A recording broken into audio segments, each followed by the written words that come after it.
Salam sejahtera dan salam sehat untuk kita semua jemaat yang terkasih di dalam Tuhan kita Yesus Kristus.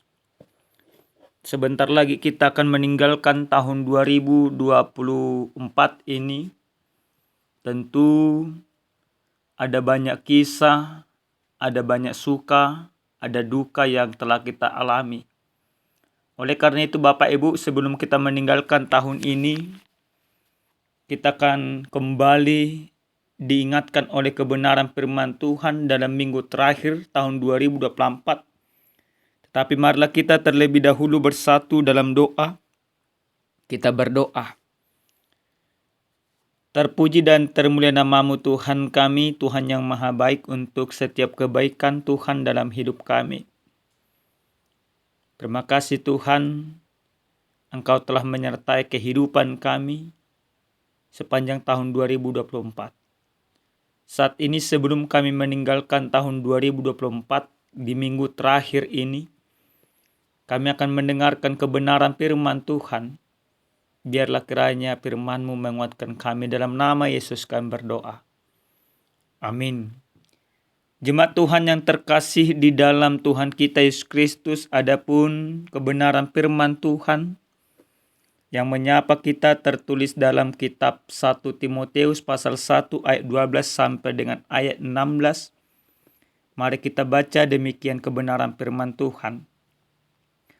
Aku bersyukur kepada Dia yang menguatkan aku, yaitu Kristus Yesus Tuhan kita.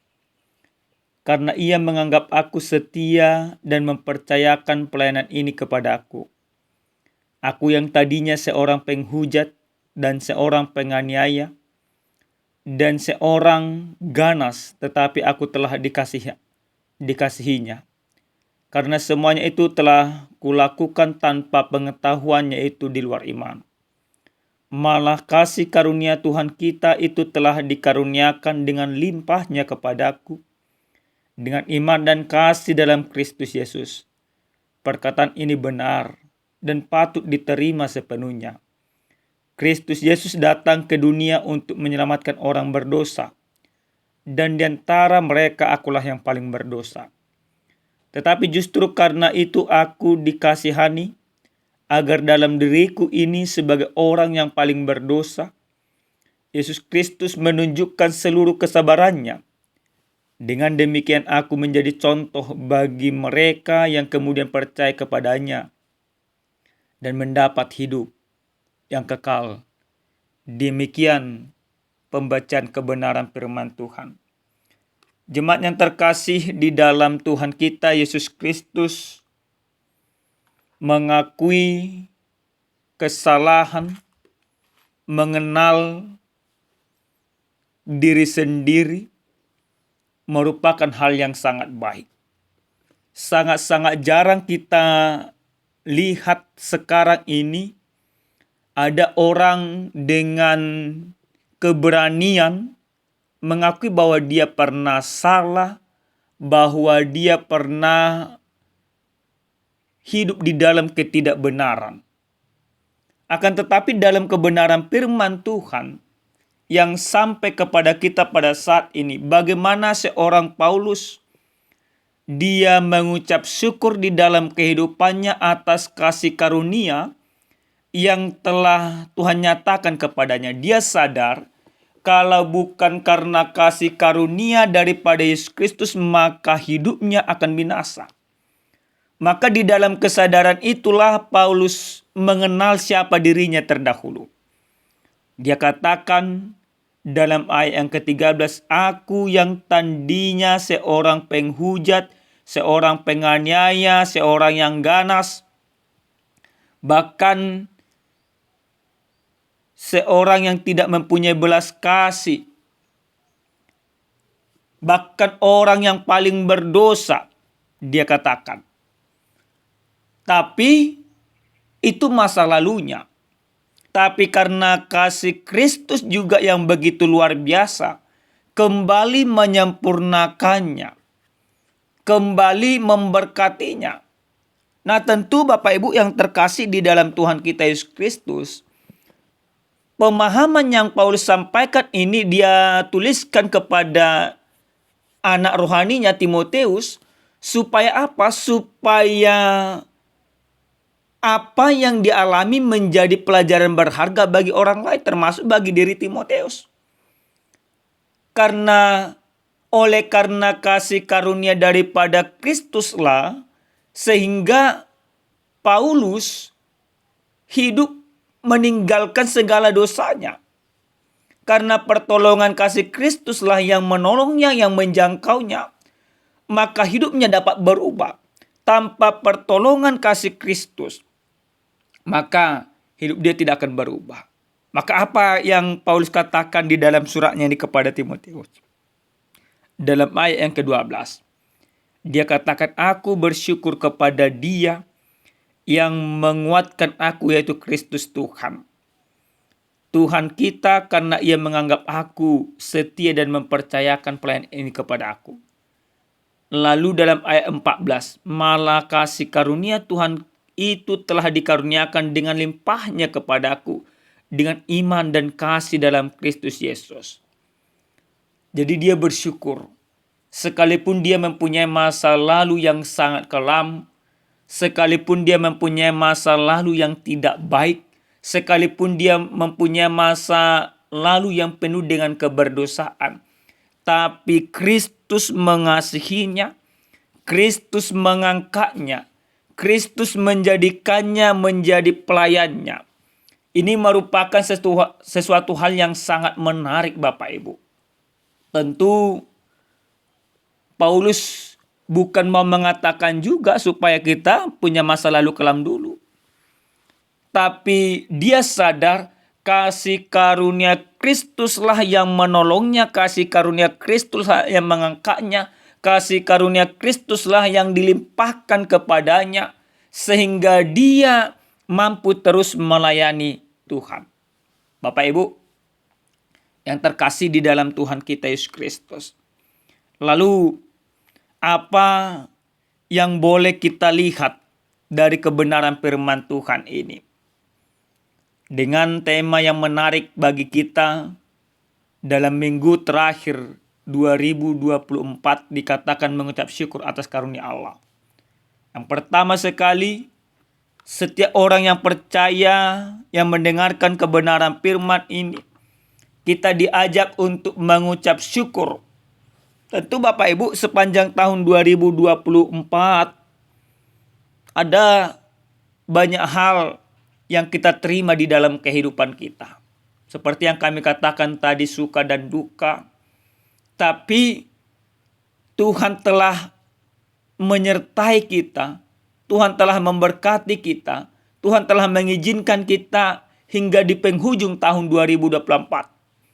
Semuanya itu saya yakin dan percaya bukan karena kebaikan kita.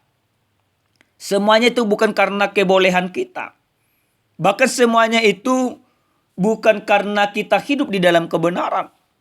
Tapi semuanya itu menunjukkan kasih karunia Allah yang telah dilimpahkan bagi kita, yaitu di dalam Yesus Kristus. Kita baru saja merasakan, menikmati berkat-berkat Natal, memperingati bagaimana Kristus yang telah hadir di tengah-tengah kehidupan kita.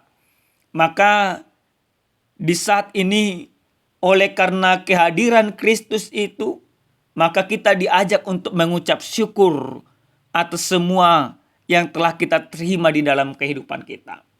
Mengucap syukur bagian daripada kesadaran bagi setiap orang atas penyertaan Tuhan di dalam kehidupan kita. Itu yang pertama.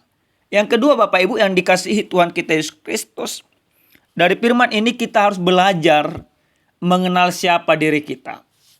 Banyak orang sekarang tidak mengenal dirinya, menganggap dirinya paling benar, menganggap dirinya paling baik, paling mulia, paling semuanya lah. Tapi lihat firman ini kita diingatkan, mari kita belajar mengenal diri kita. Paulus dengan sadar mengatakan dalam kebenaran firman Tuhan ini, Dia dalam ayat 16 dengan tegas dia mengatakan 15 dia katakan di sana, perkataan ini benar dan patut diterima sepenuhnya. Kristus Yesus datang ke dunia untuk menyelamatkan orang berdosa, dan di antara mereka akulah yang paling berdosa.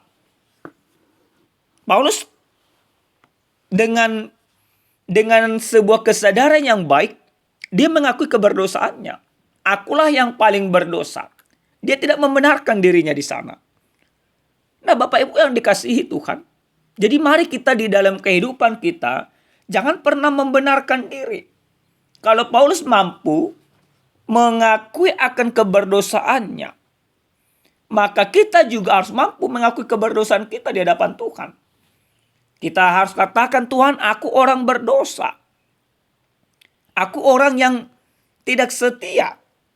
Aku orang yang masih melakukan pelanggaran yang bertentangan dengan kehendak-Mu.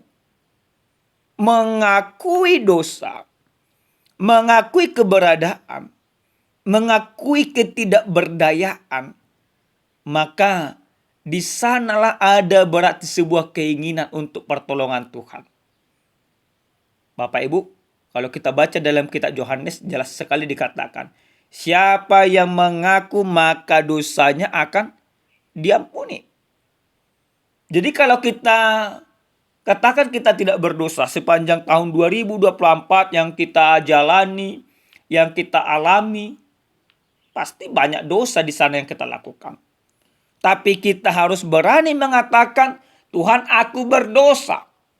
Maka di dalam pengakuan itu kita tidak sampai di sana. Tidak hanya sebatas mengakui. Tapi harus sampai kepada sebuah dorongan untuk meninggalkan segala keberdosaan itu. Karena dalam ayat 15 dalam kebenaran firman ini jelas dikatakan bahwa Kristus datang ke dunia ini untuk menyelamatkan orang berdosa. Kristus yang lahir, Kristus yang kita muliakan, Kristus yang kita rayakan. Kelahirannya ke tengah-tengah dunia untuk menyelamatkan kita. Bahkan pengorbanan Kristus di kayu salib itu untuk menyelamatkan kita. Jadi jangan malu lagi Bapak Ibu mengakui kalau kita bersalah kepada istri, bersalah kepada anak, bersalah kepada suami, bersalah kepada orang lain. Maka jangan malu, jangan enggan, jangan egomu yang mengendalikan engkau. Tapi kendalikan egomu dengan meminta maaf. Dengan mengaku kesalahan. Jangan nanti seperti ini Bapak Ibu. Banyak orang-orang yang kami lihat, dia mengakui keberdosaannya kepada Tuhan. Tuhan, aku berdosa terhadap ini. Tapi untuk minta maaf kepada orang yang dilakukan kesalahan itu dia tidak mau. Seakan-akan Tuhan memaafkannya, biar Tuhan memaafkannya, tapi orang lain nggak usah dia paling minta maaf. Itu hal yang salah Bapak Ibu. Hal yang benar adalah kita mengakui kesalahan di hadapan Tuhan, baru kita berani mengakui kesalahan kita juga terhadap sesama. Kalau sesama kita itu mengampuni kita, luar biasa. Tapi kalau dia tetap kita sudah mengakui kesalahan, tapi dia tidak mau mengampuni kita, ya dosanya tidak kita tanggung lagi.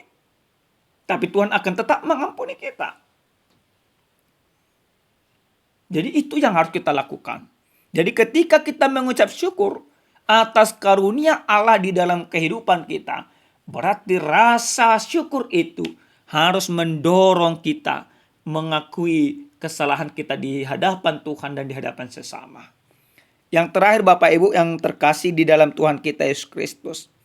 Dari firman ini kita mau diajak bagaimana kita menyadari perayaan-perayaan Natal yang begitu semarak yang kita lakukan itu merupakan rasa syukur yang tidak terhingga. Kenapa? Karena memang Bapak Ibu, hanya orang yang percaya kepada Yesus Kristuslah yang mengakui Natal itu, yang bersyukur atas Natal itu.